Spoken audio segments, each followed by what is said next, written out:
Hello guys, welcome to another one of my Battle Breakers videos. It is Autobot week. Oh yes it is, because we're gonna be looking into the Noble Guardian / Noble Slayer hero in this video. But before doing that, I'm just gonna be grabbing some of my stuff here and of course bashing open a few magic chests, because it's no secret buying heroes from the hero store is pretty expensive in magic tickets. And this week we have two Assault Bot heroes, nice gems, and a Dark Hero Crystal, cool.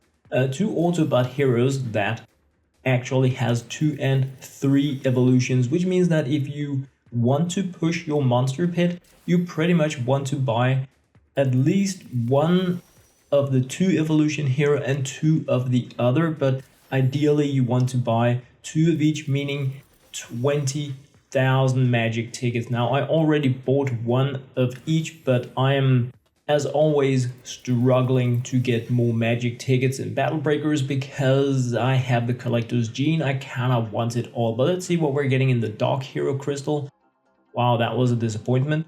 Well, perhaps the Gold Hero Crystal is gonna be, no, not better. Well, at least something that I can sell to get closer to my legendary Skybreaker pick, because those are always amazing. But anyway, if we move into the hero store, we have the HSL. That's not the one we're going to be looking into in this video, and we have the Noble Slayer. The Noble Slayer is pretty interesting. It starts out as a fire evolution hero, and you can of course keep it that way. I leveled up mine to level 150, and I've been playing a little bit around with it. It is pretty interesting. It is obviously, it's an Autobot, no question about it. Transformers, here we go. But Autobots in this game are pretty strange in that it is a bit of a sub-tribe kind of thing. We have the Assault Bots tribe. As you can see, I haven't put anything into gear or anything in this, but this hero has 2 evolutions. Noble Slayer being the fire version, where you deal attack to a target and then you make the bleed. They're gonna take damage over time and their attack points will decrease. And this is pretty interesting. It will ignore reflex defense and it will double the debuff if the opponent is about to use a special ability, and that is the key for this hero. Everything is related to special ability use of the opponent. The deal breaker here is that the passive skill is a team row bonus for the Noble Slayer, and it is not on the light element version, but we will look into that. It's a warrior, meaning that it will cleave on basic attacks, dealing damage to 2 targets. It has these decent stats, nothing like whoa-ho. But the cool thing is the passive, where you gain mana and just boost up hit points when you're about to attack an opponent that is about to use a special ability. But if we look into the Noble Guardian, the light element version, you can see this is a team passive and not a team row passive, so it will apply to every hero that you have in the team. Now they work a little bit differently. Once again, we have an attack and a bleed, and we have a debuff for 3 turns, but the team passive, in my opinion, is key to selecting this over the other. It has a self-commando skill that will heal up things based on the stats of this hero, which I also feel is pretty useless. Don't get me wrong, it's not bad. Action color match is huge in this game, and with the Assault Bot tribe we have a lot of really cool things going on for that. But in my opinion, both of these heroes are good. The Noble Slayer is good, the Noble Guardian is better, but none of them are crazy OP. You don't need them in the game unless you want to completely just feed the monster pit, or you want to be playing with a more tribal based build, which is really fun in my opinion. And fun is what makes us play games in the long run. One thing is crushing, ranking up, getting to the end, but the main part for me is having fun in the game, and having the Assault Bots as a bit of a tribe is fun, I feel so anyway. But as you can see, I haven't maxed out the hero in terms of potions and gear, and that is because for me this is going to be a monster pit hero. And speaking of monster pit, I kind of need to go in here and bring out another Assault Bot that we had in the hero store a month ago, called the Mobile Battlesuit. and that is because the mobile battlesuit and the Noble Guardian have previously had a bit of an infinite combo going that has been nerfed since, but when you have the Noble Guardian, the passive allow you to regain mana whenever you attack something that is about to use a special skill. And the mobile battlesuit will continue to attack at the cost of 10 mana over and over and over in one round. And what we had before was just you attacked one time, it costed 10 mana, then you got 10 mana back, and you could just indefinitely do that in one turn to just clear the board completely. Besides that, we have had a nerf to the mobile battlesuit since it was released. It has a Blitzkrieg ability where it will attack a main target and then a secondary target and continue until you run out of mana or there are no opponents left on the board. But now you need to have 2 opponents on the board in order to be able to alternate between these options. Now I'm just going into Forgotten Lands 2211 with a bit of an Autobot group, not completely Autobot because I want to actually win it, but this is just to demonstrate how these heroes synergize and how you can actually use the Autobots also in the end game. Lady Sun is our carry. I have Arctic Wolf for stunning. I have Sarah Sun Disciple for keeping us a little bit more safe, and of course Spirit Caller Melfina for reses. So this cannot go wrong. I mean, this is impossible for me to lose, but hopefully we're gonna be able to look a little bit into the Noble Guardian and the mobile battlesuit to see how they synergize after the game fixes.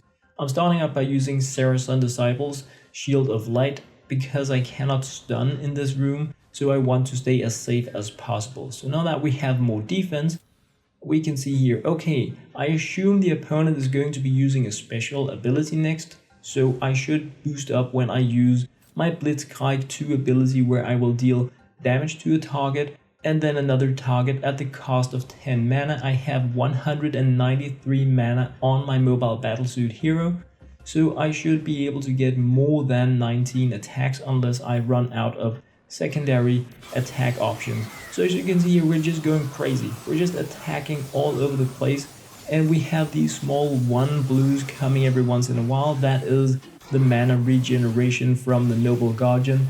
So not really that much. It wasn't that impressive, but mana in Battle Breakers is huge. I do have Sky Pirate Ferris now that I got from the Monster Pit. You guys should be catching a video about that one of these days, but ever since I got her, mana hasn't really been an issue for me in the game. But if you are far from getting a hero such as Sky Pirate Ferris and you don't have a lot of mana potions, perhaps you don't have the Wave Caller Jeune, then it is a really nice combo to be playing with the Noble Guardian, because even though we have a 1 cost, like it is a penalty of just getting 1 mana after the first, getting a 10 mana boost is huge in the game. It is something you can really like push tactics about. But now we're in the Claire room, my favorite room in the entire game. I don't really need to boost up, but we are doing it nonetheless. And wow, double strike on Arctic Wolf, so everything is done for 2 turns or more, giving us a lot of freedom to just have fun. Now, I want to use the Noble Guardian to decrease the attack points of Claire, because she is going to snap attack things like that. She actually attacked back, but because I used the special ability on the Noble Guardian, her attack points actually allowed it to survive, even though I haven't boosted it up with any elixirs, not a single piece of equipment. So the debuff option that we have with the Noble Guardian is definitely something that you can use also when you're up against much stronger opponents to just stay safe. But of course you need to like manage the cooldowns, know when to use them. The key for using like heroes such as the Noble Guardian is to manage your cooldowns or have something that allow you to stun down the opponent so that you can play it more casually. I like to think that I do both, but not always. Sometimes it's just really casual playing, because again, I play to have fun, and that is also why I continuously go into the Forgotten Lands 2211, just because it's fun to crush like the last thing that we have in the game with a lot of different heroes. So I'm bringing in a sneak pet just for a little bit of extra mana. As you can see, I'm pretty well up mana-wise. My mobile battlesuit isn't filled up, but it is okay. We will get a few attacks out of him anyway. Hopefully he will be able to deal some damage in the Uriah's room here. So once again, stunning things, double strike, amazing. I now have freedom to work. I can claim mana, I can fire up my Lady Sun as I wait for the mobile battlesuit cooldown to go away. Selecting the mobile battlesuit as a commander means that he gets mana every turn, and that is also key to keeping him up and running for using the Blitzkrieg ability. So once again, using it here, costing 10 mana, but also getting some every once in a while, but not that much this round really. This wasn't that cool in terms of getting mana.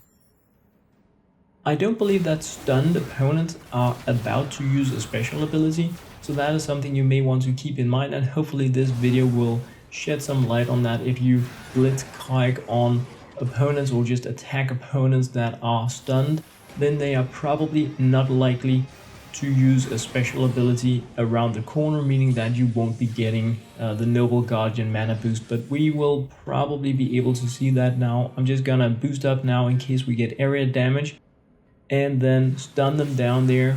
We're getting 5 mana from, we're getting no mana really from attacking things.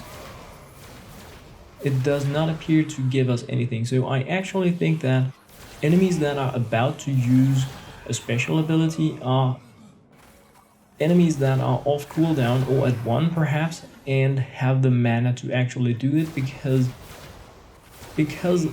the Noble Guardian has the passive as a team perk and not a row perk.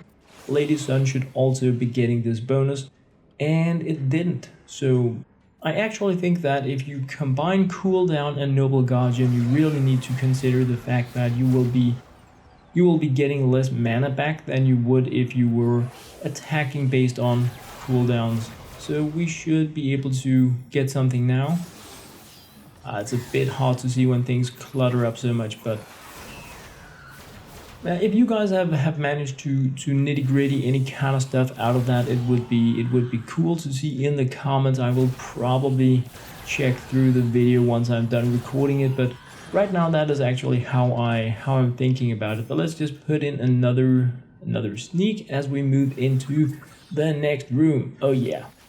Now Autobots, in my opinion, are really fun to play with. One thing is that I kind of grew up with Transformers from Hasbro and watched the movies, all that kind of stuff, as the geek that I am, but I like having tribes. I love when games have tribes, and we don't have that many tribes in Battle Breakers, so Assault Bots are one of the few tribes that you can look into and create some crazy synergies about. Now I just special attacked the tiny boss, if we can say that, because everything here is gonna be stunned. So there is no need for me to decrease the attack points of the opponent, just as I don't really need to use Sun's ability to boost up my defense because everything is stunned. The first room is the only room where you can't stun things. After that you can actually control the game completely by stun locking everything in the game. And if you have Lady Sun, she will just continuously spank down everything. So keep Lady Sun fed with mana, stun lock everything, then the only thing you need to worry about is getting through the first room, then things should be peachy.